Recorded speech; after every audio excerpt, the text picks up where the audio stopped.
Welcome to Take Charge with Dr. Chichi, where nurses take control, break barriers, and build a future of financial freedom and career success.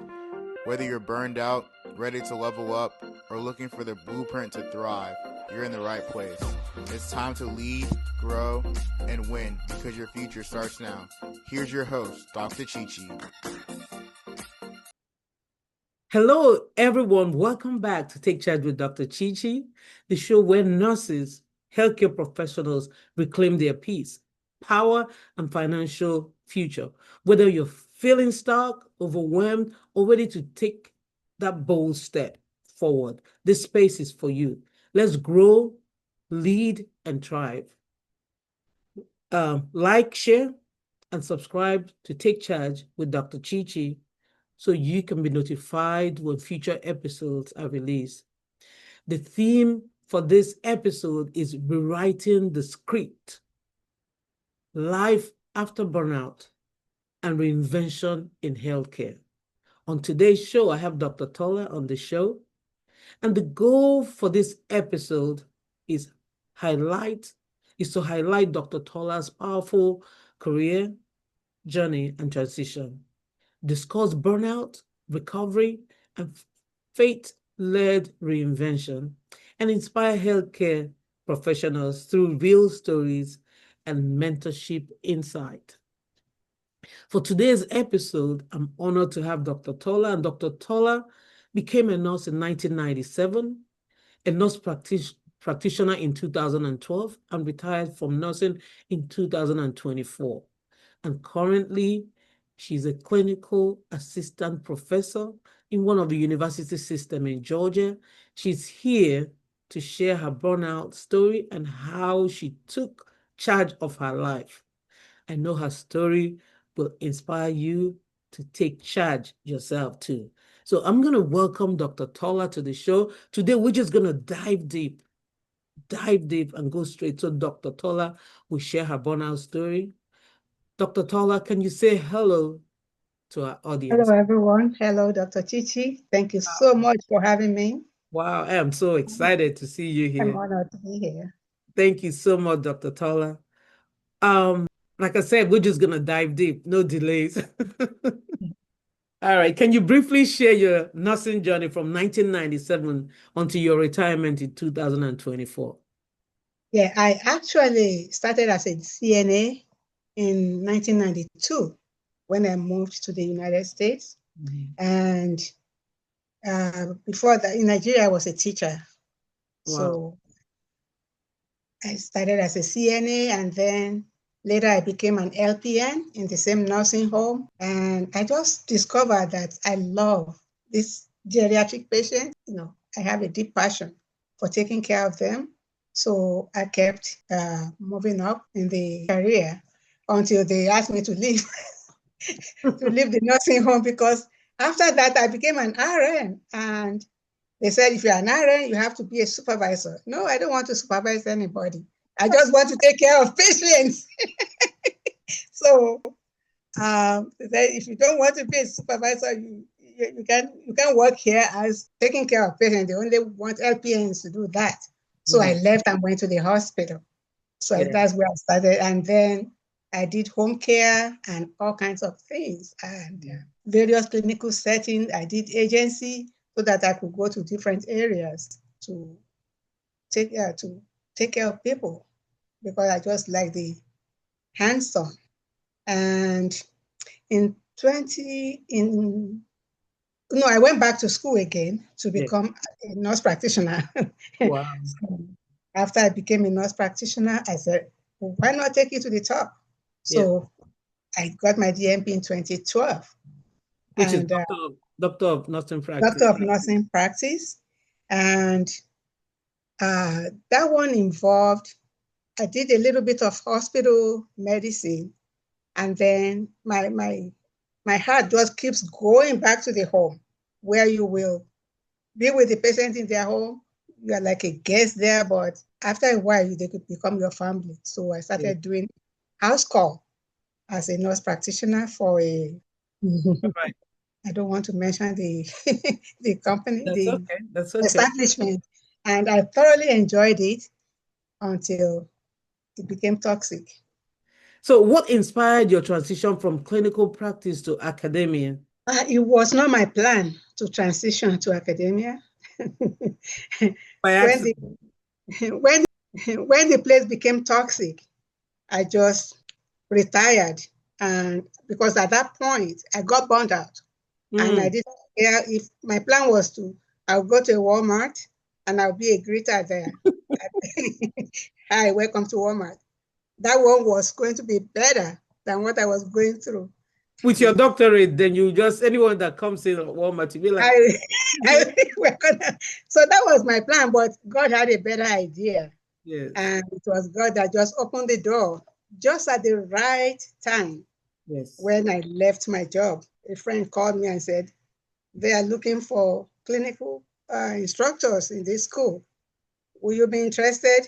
I'm like, look at you, God. So, and instead of doing nothing, I started doing that. And you're enjoying it now, right? Ooh, I know that's what you told me. You said you love it. it's good. It's good to help people, though, because you find out that when you're helping people, you feel fulfilled inside. I don't know if you have that feeling. I feel the same way, doing this show and having people tell me, oh my God, you just told me exactly what I wanted to hear. Or maybe someone on the show said something that really helped me. It makes me feel good, because that's the reason why the show was started. So people can hear other people's story and use it to fix their own life or help them take charge of their life. So how did burnout show up in your life, and when did you first notice the signs? Like I mentioned, I said the workplace became toxic, and the work was a lot. It was a lot of documentation. Wow. And I don't mind working hard. I mean, I work day and night because you see a patient in the home, you go to the office to document, and you can never finish. And you bring the rest home. And that has been my life, which I really don't mind. But then when somebody starts in the office to start using power unnecessarily and want to control people, and that was when I said, this is not going to work. So, but because I needed to work, I kept. So there was a time I was not feeling too well, and went to see a patient in an assisted living facility, and I fell at the front desk because I was busy. That's how you work. You are not feeling too well, but you have to do this work. So I fell there. They picked up my pieces, and after I rested a little bit, I went to the patient room. I still saw the patient. Wow. They almost called 911 on me because I wasn't well. So you think burnout was what? It wasn't burnout. I was working too much. I wasn't getting enough sleep. Wow. Because this place, when you see a patient, and those patients are very demanding, they want you to consult cardiology, you consult neurology, you consult psychiatry, and you can't finish all the consults. You take it home. Sometimes at 3 a.m., 4 a.m., and then you wake up again at 8 a.m. to start work again. So I didn't even mind all that. Indirectly was the burnout because the workload was good. Yeah, burnout, and then you got this brain fog. And so after I fell, I told my boss I fell. She didn't even want to hear it. What? Did you get up? Yeah. So I went to the hospital. I went to my doctor. Wow. And they ran some tests, and they said, after some scans and stuff like that, they said I needed a surgery. Wow. And I was going to be out 3 months after the surgery to heal. So they did the surgery. I went to my boss that I need. So I wrote this, you fill out the leave request. Wow. So, and I left because I was really, really sick. My colleagues, the nurse practitioners there, I showed them my surgical site, and they just freaked out. Wow. But my boss didn't want to hear it because he needed us to keep working. Oh my goodness. So, So I left, and then she called me. She sent me an email. She said, your leave request has been denied. What? Yes. So So how you gonna not be in a good condition and you're taking care of other people? Obviously, Oh, it was denied. And I said, okay, I'll go without pay because I need to get well. wow. So I stayed away to take care of myself. And then they started digging in my notes to see any error while I was caring for patients so that they could use that to fire me. Wow. So they found two things. They said I drew labs from two patients. Wow. And I did not call them with the results. That was my last day on the job before I went For on the leave. surgery. Wow. So The how will result probably wasn't even out. It wasn't even out. Oh man. So that was what they wrote up, and they wrote it up all the way to the top management, and they took my name out of the payroll. So they were ready to fire me, and she kept sending me paperwork to sign for me to agree with. But you were sick at home. I was sick at home, but I was praying. I had to pray a lot because it looks like they were going to fire me. It looked like it. So I was praying, and God kept telling me, you know how God works in so many different ways. Kept telling me, Exodus 14:14, you just hold your peace. The Lord will fight for you. Wow. It was difficult to keep my mouth shut. It was difficult to not ask questions. Why are you doing this to me? But he told me to keep quiet. I kept quiet, and I went back to work after I got healed a little bit. And I thought I was behaving like like nothing happened. I kept working. Imagine working in that kind of environment. But that's what I did. And the instruction I got, I told you I prayed a lot, and God speaks to you when you ask him questions. Yep. What he told me was to go and pay off my student loan. So just don't say anything, go pay off your student loan. So I called my financial advisor.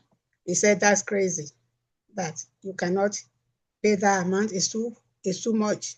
I said, well, that's what I'm going to do. So that's what I did. Wow. Yeah. You know, you said Exodus 14:14, and to me that's powerful. He said, the Lord will fight for you. You need only to be still. Like, shh, I got this. Oh my goodness, that's powerful. So I guess I mean you already mentioned it, but I'm just gonna ask you because I know you're gonna bring another perspective to it. How did burnout affect your personal life and your faith? It made my faith stronger, much stronger. I fasted and prayed like I've never done before. And it just helped me to get really, really close to God. And I had a lot of inspiration, a lot of revelations when you get to that level, when you dig deep into seeking God. So it helped me in a way, in many ways, actually. So they thought they did me harm, but eventually it worked out for my good. Well, that's always, I like that. I gained a lot spiritually at that time. Yes. So you said something about them digging up something, you know, while you were away. Eventually, I guess it never went anywhere. It just stopped there because they wrote it up. They wrote it. You know how they spin something in government? They said, okay, she drew labs and she did not call the patient for result. This is careless thing. This is your last day before you went to surgery. Before I went on to do surgery. So that's endangering patient life. They just gave me the. What about continuity of care? I mean, my boss is a medical doctor. She could call them with the results, but they decided to write it up. And so that was what they passed on to the top. And for some reason, I don't know how God did it. She just wrote something to them, and then they called me. They put my name back on the payroll, and you can continue working now. They say you are now better. You are now a better provider. So Okay. it was fun. I mean, we go through stuff, That's why I like this platform where people come in and share their story, because your story will help somebody else. And people might not have the opportunity to share their story and they just have it in them. But just sharing it, like someone I had on the show, at the end of the show, she's like, man, this is therapeutic. Just talking about it makes me feel good. So, did financial or professional obligation make it difficult to step back or change course when you were experiencing the burnout? Oh yes, oh yes. Yeah. I had to stay because I had a heavy student loan. Wow. Yeah. So I had to stay. But you had to map out a strategy to get out of it. Oh yes. That's good. All right. What strategies or boundaries helped you begin healing and reclaim your peace? So 2 years after the first incident, after they called me back, and all of a sudden, I've never changed. I didn't change, but they told me I was now good after they withdrew the letters they wrote. So 2 years later, the politics of power play started again. So they were just flexing their muscles. But by this time, I was ready. I was ready because I had no debt. I'm just working, that if it works out fine, if it doesn't, I can. So when they started, I just gave my notice, 3 months notice that I'm going to be retired. That was in December. We were having a party, the Christmas party at the end of the year. Yeah. And I told my boss, I'm leaving at the end of February. Wow. And she's like, what? I said, yes. It was verbal. Oh, it was verbal. You didn't even write anything? I didn't even write anything. It was at the party. Oh my goodness. Like you gave her a big shock. Yeah, it was a little, yeah, it was. So she announced it right there to everybody. And I felt good.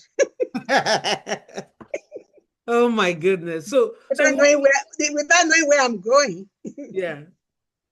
Oh my God. I mean, she probably won't care though. Yeah. So yeah, everybody was asking me, so what will you be doing now? I said, I'm going to be a greeter at Walmart. That's what I told them. Told them. Wow. And part of greeting is making people smile and then helping people. I mean, that would have made you feel good too.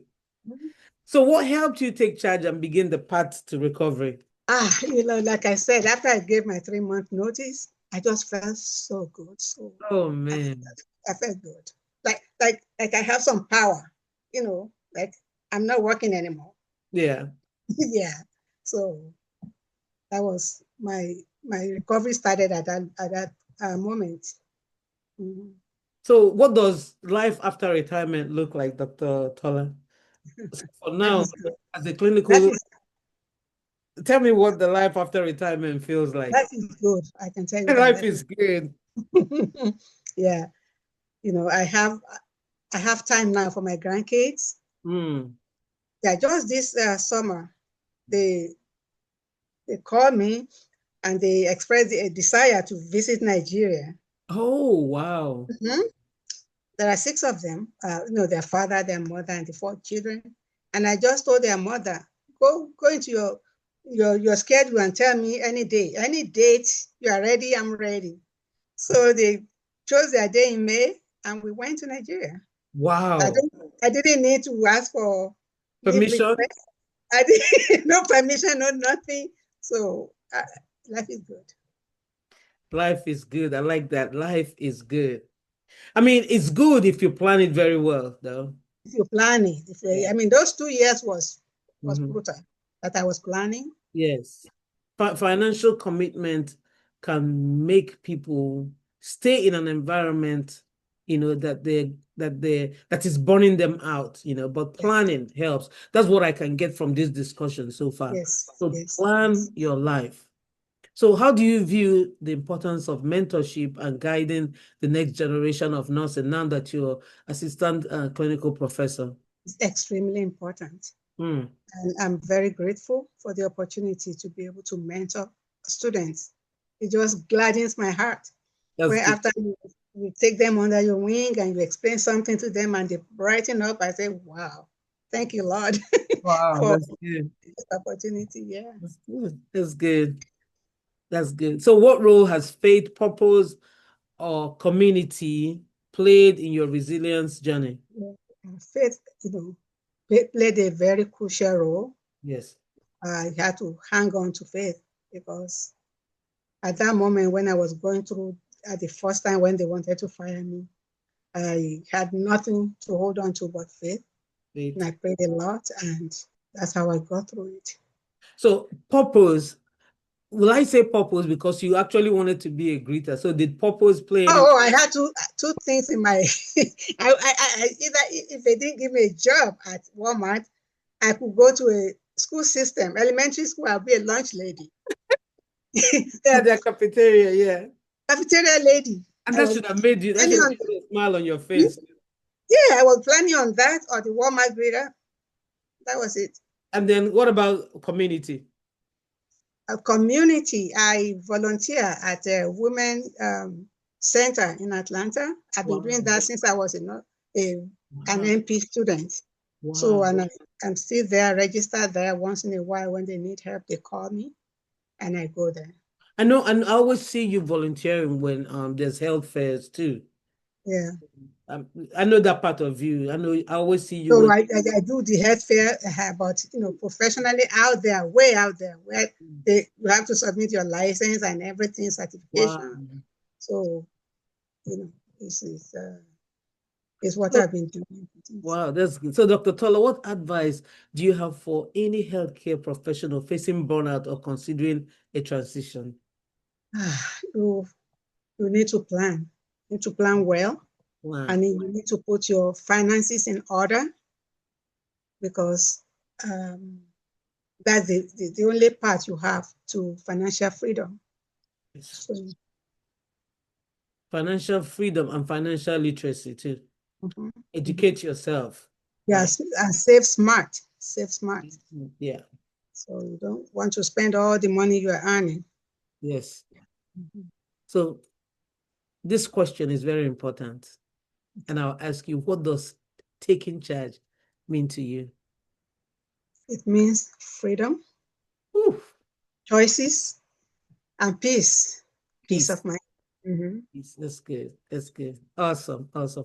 So I'm doing the rapid fire questions. I like to do this because this is really, really fun. What is that one word to describe your journey so far? Amazing. Amazing. Because everything worked out together for your own good. Right? Everything worked out perfectly. The things I wasn't even applying for, this job here, somebody came to get me from nowhere. That's good. So tea, coffee, or smoothie? Tea and decaf coffee. Tea and decaf coffee. What kind of tea? Oh, all kinds. All kinds. I have herbal tea. I have hibiscus. I have to. Oh, that's the Zobo, right? The Zobo. Zobo. You have to. I have to go slow on that because it lowers your blood pressure. Really? Oh, I didn't know that. If you drink too much of it, your blood pressure will be too low. So. Wow. I drink that occasionally, and I drink other things. So this is a good information for people that have high blood pressure too, right? But I guess they have to contact their healthcare professional. Yes, medical professional. All right. So what's the favorite quote or affirmation you live by? Oh, yeah. Proverb 22:7. Proverb 22:7. A borrower is a slave to the lender. So if you didn't pay your student loan, you would have been a slave. It's because I was a slave. That's why I couldn't leave my job. I was working in a toxic environment because. All right, Dr. Tola.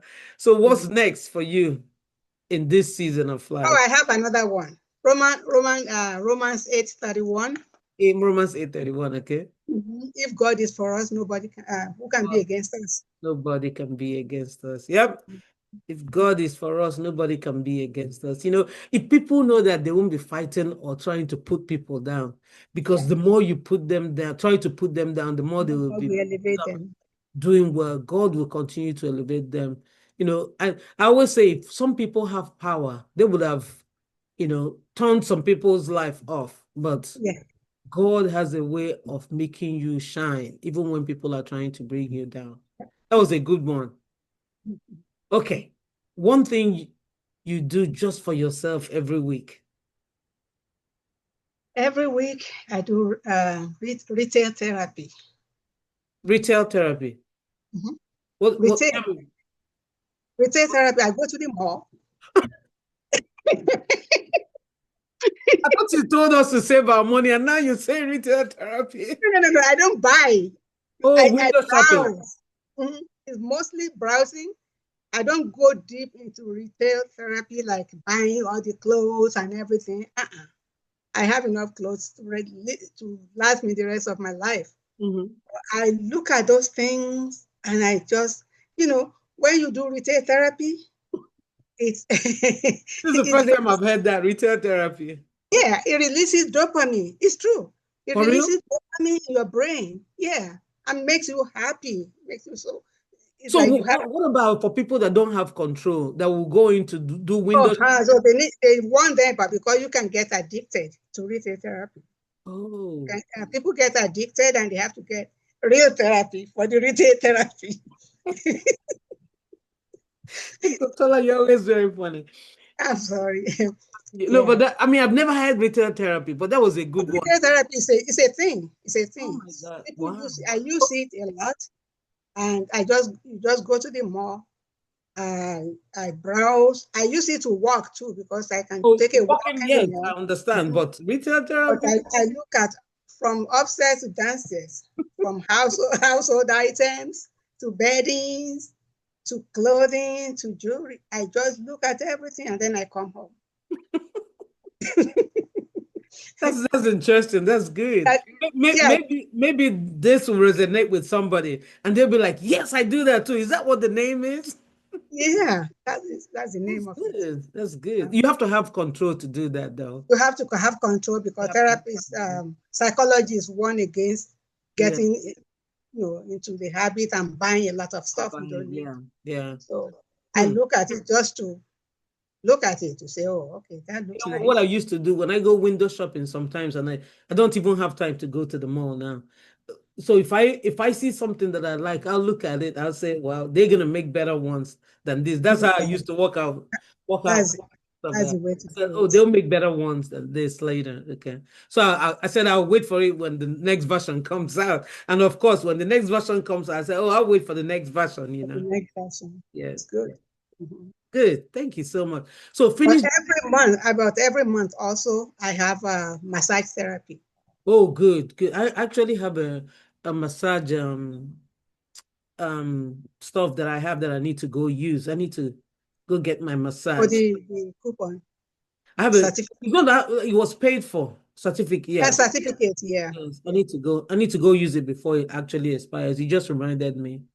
So finish this sentence. Burnout taught me to Take care of myself. take self-care. Mhm. That's why you're looking cute. Stress-free life is amazing. It's amazing. Dr. Tola, thank you so much. You really whatever you shared here is gonna help a lot of people. Whatever you shared here is gonna help a lot of people. So let me ask you this final question. I want you to give another version of advice to people that are watching this show and they're experiencing burnout. This one is from the heart. They have to just know that there's only one them. Mm, You have only one life to live. one life. So don't and trying your best doesn't mean sacrificing yourself on the altar of pleasing people. When you are not feeling well, you take time off. Don't be like me and be falling in the patient's house before you realize you need to do something. So, Thank God you're alive too. yeah. Thank God. Thank you so much. Thank you so much. So it's time for reflection prompt, listeners. So I want you guys, after listening to this show, just to take a moment after listening to Dr. Tola share her story. Just take a moment to reflect. Are you sacrificing your peace and purpose for productivity? What boundaries can you set this week to protect your mental and emotional and spiritual health? What part of Dr. Tola's story resonates with you most? And how can you begin taking charge of your career, your health, or mindset today? Just write it down and then commit to it and take charge. The other question I have is, if something happens to you today and you're not able to walk, how long can you sustain yourself? Dr. Tola gave us our own perspective of what she did. So if you want to share that, send me an email at takechargewithdrchichi@gmail.com. takechargewithdrchichi@gmail.com. Let's talk about it. So thank you, Dr. Tola, for joining us today, for sharing your inspiring journey. Your resilience, honesty, and leadership will surely empower many health professionals who are navigating burnout and searching for direction. Thank you for having me. Yes, thank you so much, Dr. Tola. So if Dr. Tola's story resonates with you, share this episode with a friend, with family, or a colleague, or even your colleagues. Don't forget to subscribe, leave a review, and follow us on YouTube, Take Charge with Dr. Chichi. And then email us at takechargewithdrchichi@gmail.com if you have any questions. Remember, just remember, burnout is not your identity. You're not alone. You were created for more peace, more purpose, more power. You have the power to rewrite your story like Dr. Tola did. Don't settle. Your purpose is too valuable to burn out. Take charge of your life. Until next time, bye-bye. Take Charge with Dr. Chichi is a brand of Sparkling Star Development Strategies, LLC. The information provided is for educational purposes only and does not constitute financial, legal, or medical advice. Financial services are offered independently by Dr. Chichi in accordance with applicable licensing and regulatory standards. Thank you for watching.